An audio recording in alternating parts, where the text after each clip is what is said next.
The night felt unusually still.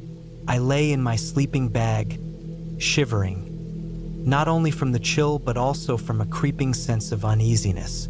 The woods surrounding me were cloaked in darkness, with only the faint glow of my lantern illuminating the inside of my tent. I had been camping solo for a couple of days, soaking up the solitude, but tonight felt different. Out of nowhere, I heard it, soft, unmistakable footsteps just outside the tent. They were uneven, as though someone was deliberately trying to avoid making noise. My heart thudded in my chest as I froze, straining to catch more sounds. The footsteps grew closer, crunching over dry leaves and snapping twigs. They were so near that I could almost feel the presence of whoever or whatever it was. My hand reached for the flashlight, gripping it tightly as I tried to steady my breath. Then suddenly the steps stopped. The silence that followed was suffocating, stretching on endlessly. I prayed that whatever was out there would simply leave.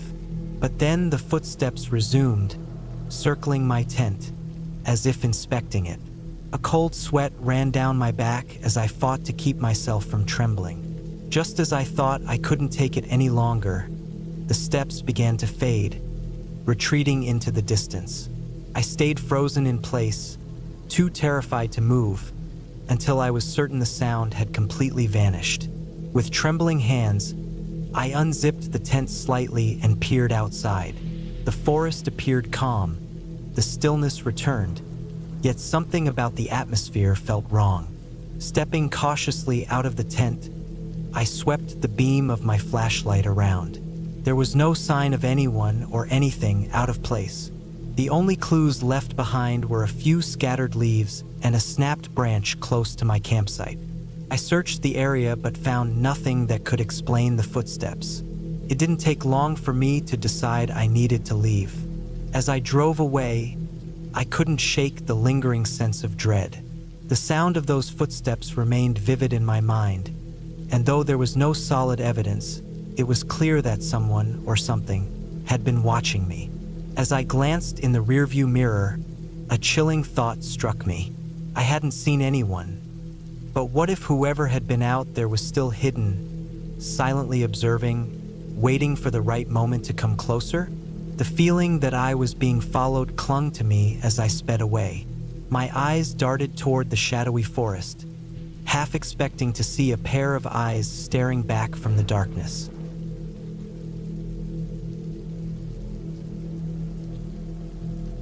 I was heading up to a secluded lodge, a place I hadn't visited in years.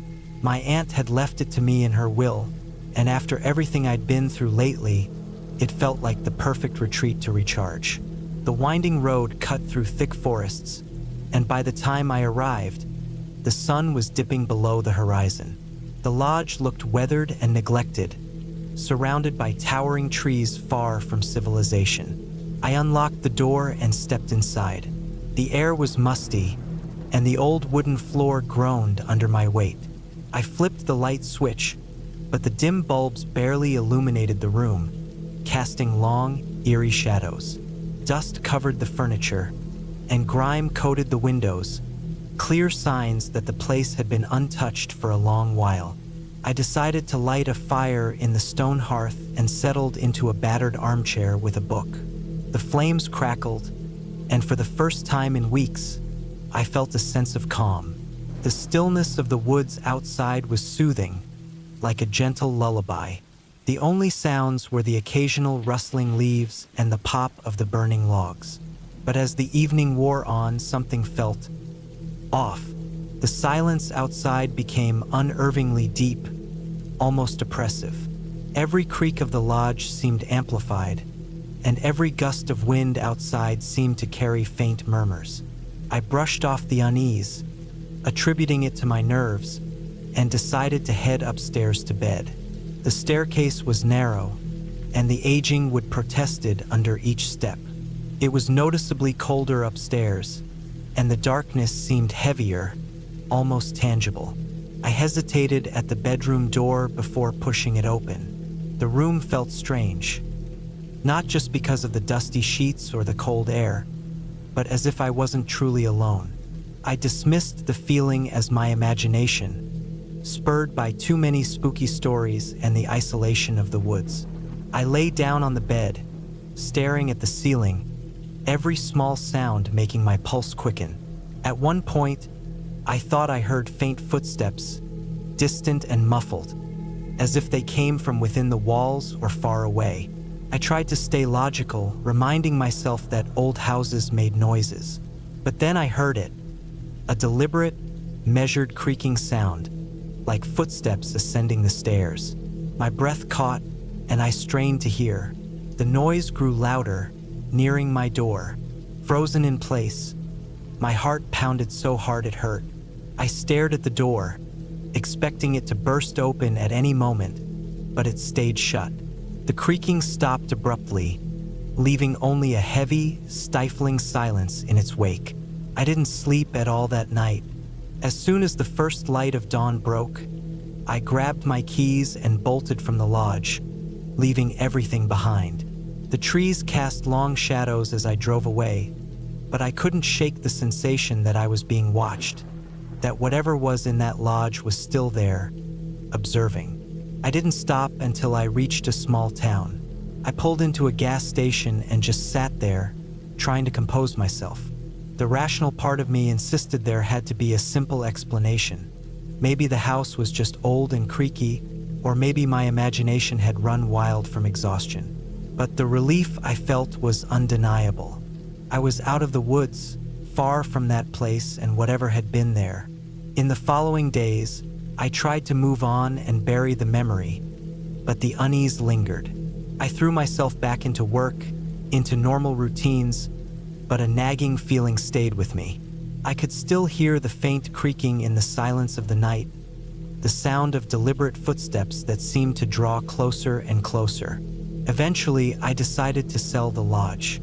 It wasn't about the money, I just couldn't keep it. I found a buyer who seemed eager for a private escape in the woods. I handed over the keys without hesitation, feeling an odd sense of liberation. But as I got into my car and glanced back one last time, I saw something or someone standing at the upstairs window. My stomach dropped. When I blinked, the figure was gone. I told myself it was just a trick of the light, but deep down I knew better. As I drove away, the dense forest swallowed the road behind me.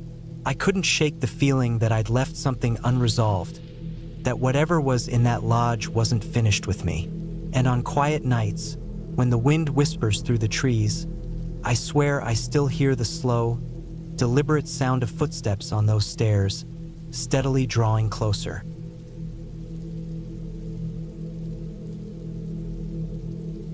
I wanted to take a short break, a weekend away from everything, just me and nothing else. I discovered a small, weathered cabin tucked deep in the forest. Unlike the usual vacation spots, this place was unique. The cabin was old and didn't have modern conveniences. No internet, no television, and barely any phone signal.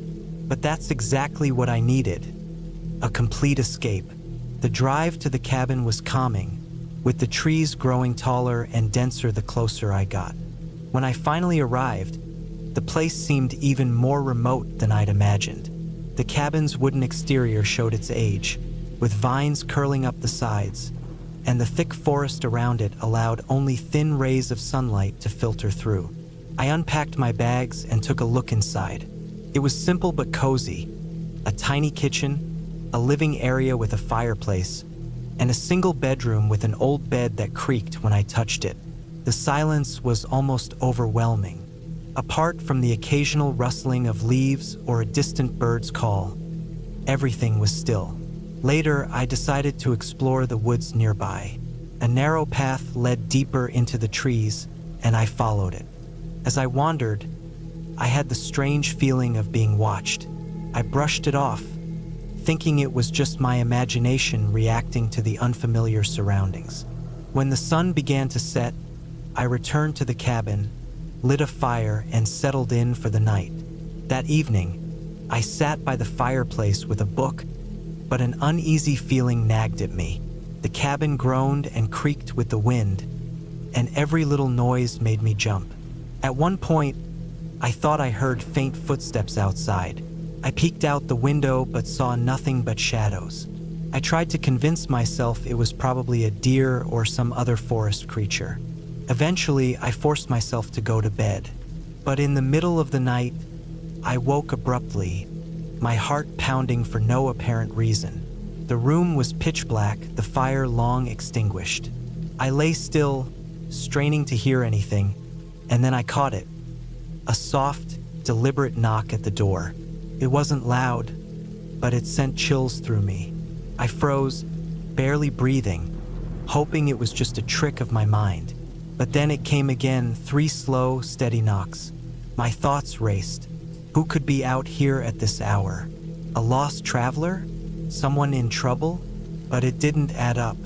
I stayed motionless for what felt like hours, listening to the silence after the knocks ceased.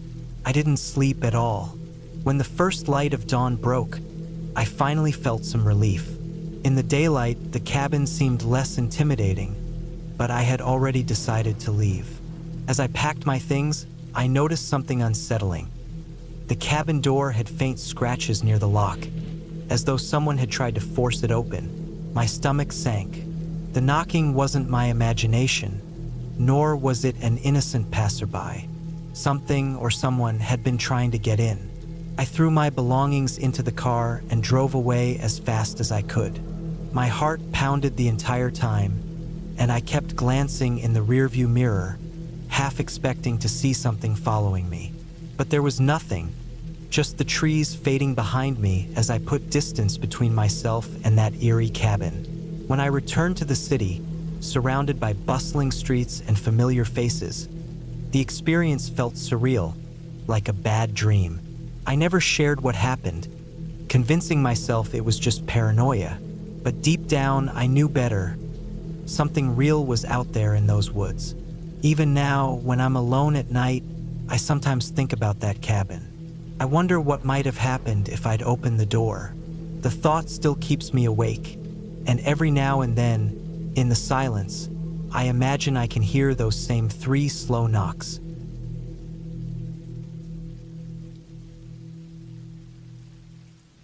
Last evening, I decided to take a stroll through the forest near my quiet hometown. I've been there countless times, but something about this time felt strange. The air seemed heavier, and a peculiar chill lingered in the breeze. I kept moving, trying to convince myself it was just my imagination. That's when I stumbled upon something I had never seen before. A small, rundown shack hidden among the trees.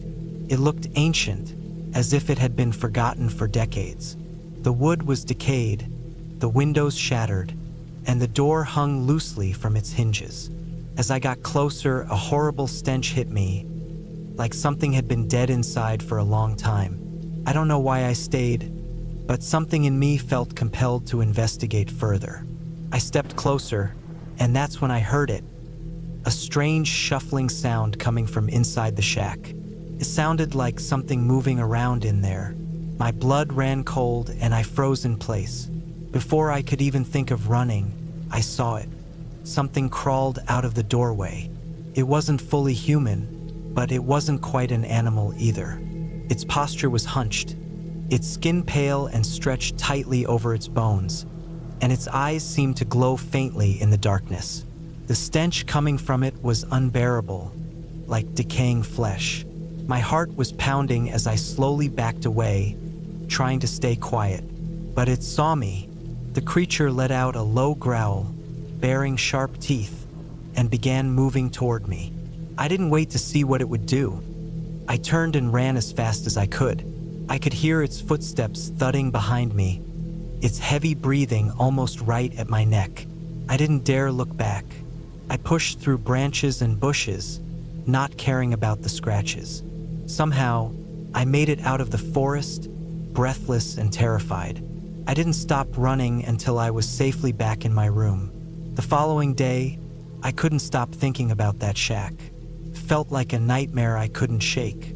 I needed to know it was real, that I hadn't just imagined the whole thing. So, I persuaded a couple of friends to go back with me to check it out. We walked through the woods, retracing my steps from the night before. But when we reached the spot where I had seen the shack, there was nothing there. Just trees and thick undergrowth, as if the shack had never existed. We searched the area, but there wasn't a single trace of it.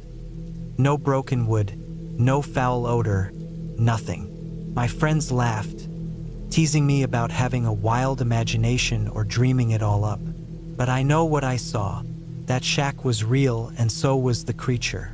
Somehow, though, it was gone without a single trace. It's been a few days now, and I've gone back to that spot a couple more times, hoping to find some sign that it was real. But the shack has never reappeared. I don't know what it was, and I might never know. But one thought keeps haunting me. Whatever that creature was, it's still out there. And if it could vanish like that, what's stopping it from appearing again, somewhere else at any time? The idea of that thing lurking in the shadows, waiting, sends chills down my spine. I'll never step foot in those woods again. And if you're wise, you won't either.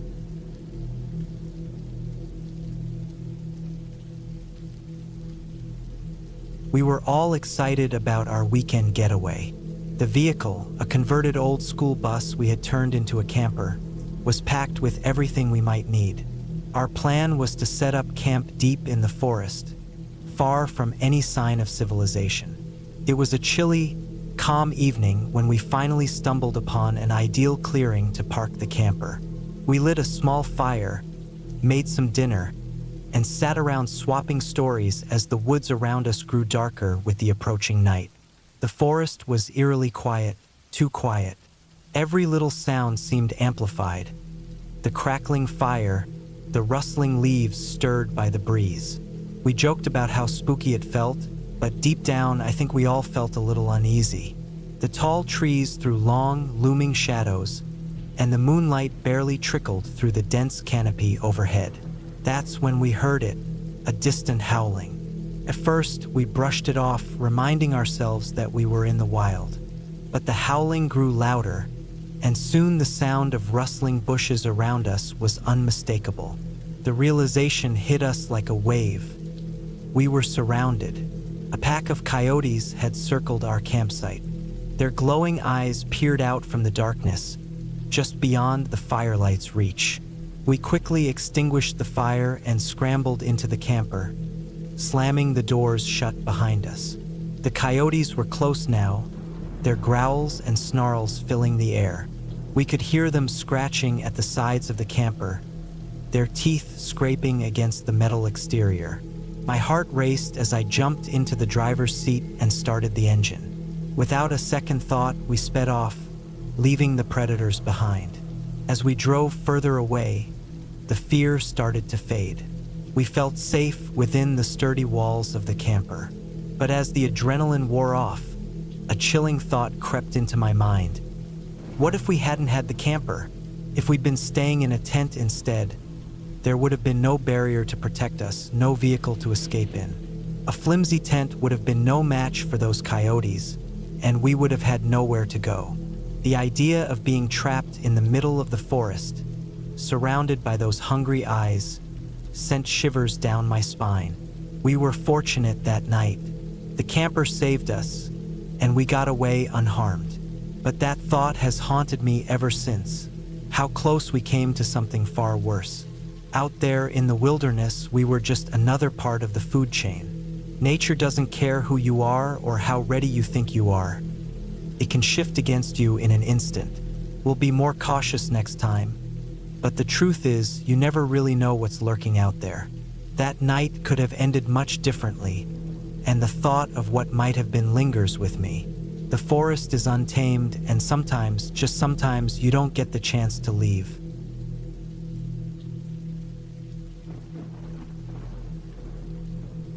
I had been eagerly waiting for this trip for weeks. I needed a break from everything. Just me alone in my camper, surrounded by the quiet of nature. The campground I chose was miles away from the nearest village, a perfect spot to clear my thoughts. I packed everything I thought I'd need: plenty of food, water, some extra clothes, and my fishing supplies. The first day was exactly what I'd hoped for. I spent it setting up the camper, wandering around to explore the surroundings, and fishing in a nearby pond. The air was crisp, and the sounds of the forest filled the space around me. When night fell, I lit a small fire outside the camper and made a simple meal. It felt good to sit there in the stillness, far from the usual chaos of life. When the fire finally died down, I went inside the camper. The temperature had dropped, so I closed all the windows and secured the door before crawling into bed. The silence of the night was so intense that it almost felt unnatural. As I lay there trying to fall asleep, I could hear my own heartbeat. Around midnight, I woke up to a sound. At first, it was just a faint rustling outside, something I thought might be the wind. But then it came again, louder this time. It sounded like footsteps, slow and deliberate, circling the camper. My heart started racing as I listened intently. The steps stopped right by the door. I held my breath, frozen in place, waiting for something to happen. Minutes passed, maybe hours, but nothing did. Then the footsteps started again, moving away this time. Eventually, the sound faded into the distance. I let out a shaky breath, trying to convince myself it was just an animal. But deep down, I knew better. The steps were too heavy, too intentional, like someone was walking around, inspecting the camper. I didn't sleep the rest of the night. Every creak and groan of the camper set me on edge. When dawn finally arrived, I quickly got dressed and stepped outside, scanning the area for any signs of what had happened. But there was nothing. No tracks, no broken branches, no evidence of anything unusual. It was as if the night had erased itself. Still feeling uneasy, I decided it was time to leave. I packed up in a hurry, though I couldn't shake the sense that someone, or something, was watching me. The drive home felt unusually long, and the silence inside the camper felt oppressive. My mind replayed the events of the night over and over, trying to make sense of it. When I got home, I unpacked and took a long, hot shower, hoping to wash away the tension that had settled into me. It wasn't until I locked the front door that I began to feel some semblance of safety. But even that wasn't complete. That night, lying in my bed, I couldn't stop thinking about those footsteps. I kept telling myself it was nothing, that my imagination had run wild in the dark. But just as I was about to drift off, I heard something that froze me in place.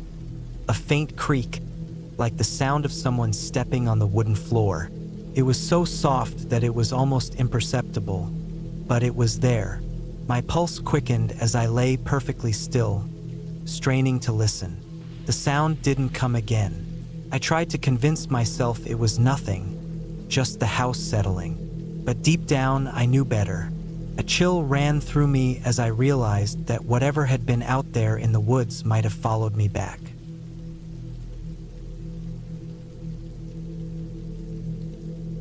We went camping one evening, just a small group of us, on the edge of some old farm property that we weren't familiar with. The spot was far enough from the nearest town that we figured no one would care. It seemed like the perfect place. Quiet, secluded, and easy to pitch our tents. By the time the fire was crackling, the sun had already sunk below the horizon. The flickering flames cast long shadows across the open field, and everything felt normal at first. We joked around, cooked our food, and settled into the night. But as the hours stretched on, I started to feel uneasy. I couldn't pinpoint why, but the feeling lingered in my chest and refused to leave. I told myself it was probably just the unfamiliar surroundings. The night felt darker than I expected, with only the weak glow of the fire and the occasional flicker from our flashlights to cut through the gloom. The fields stretched endlessly around us, the tall grass swaying slightly in the breeze. Beyond that, it was just pitch-black emptiness. The world felt too vast and we seemed too small. Close to midnight, things started getting strange. It began with faint noises, soft and distant at first, like a rustling in the grass or the snap of a twig. I figured it was just some animals, maybe a rabbit or a stray fox, but the sounds drew nearer, becoming more frequent. I glanced at the others, but no one mentioned it. We were all likely thinking the same thing. No need to panic over what was probably nothing. Then the noises shifted. They weren't random anymore. They had a deliberate quality, like careful footsteps circling us. My heart thudded harder in my chest as I strained to see into the darkness, but it was useless. The firelight barely stretched beyond our small circle, leaving everything else swallowed in shadows. I kept telling myself it was my imagination, but I noticed the others growing restless. Their eyes darted nervously toward the edge of the light, and it was clear they felt it too. A presence unseen but undeniable, just beyond our reach. Then I saw it. A flicker of movement in the distance, just for a second. Something shifted in the grass. My body went rigid, and my breath hitched. I wanted to warn the others, but my voice failed me. My mind raced, trying to make sense of it. If it was the landowner, we were in deep trouble. We had no business being there, and if they found us, there'd be consequences. We didn't wait to find out. Someone, maybe it was me, broke the tension by scrambling to pack up. The rest of us followed immediately, rushing to gather our things while staying as quiet as possible. The fire was doused in seconds, plunging us into near-total darkness. Flashlights clicked on, their beams slicing through the night as we worked quickly. I kept glancing over my shoulder, half expecting someone, or something, to step into view, but nothing did. The footsteps had stopped, yet the oppressive feeling of being watched hadn't. My skin prickled with the certainty that whatever was out there hadn't left. It was waiting. We hurried through the grass, heading back toward the road. My pulse pounded the entire way, but I didn't look back. None of us did. We didn't say a word until we were far from the field, and even then we only whispered, as if afraid someone might hear. By the time we reached the road, the fear had eased slightly, replaced by a gnawing unease. We didn't know who or what had been out there, but we were grateful to be away from it. When we finally made it home, tired and shaken but safe, none of us talked about going back. We never did find out who owned that field or what had been lurking in the darkness, and we had no desire to learn. That night, as I lay in bed trying to forget the whole thing, I heard something outside my window, a faint rustling, almost like footsteps in the grass. I told myself it was just the wind, just my imagination playing tricks on me. But deep down, I wasn't so sure. Sometimes, when you disturb the unknown, it doesn't simply let you go. Sometimes it follows,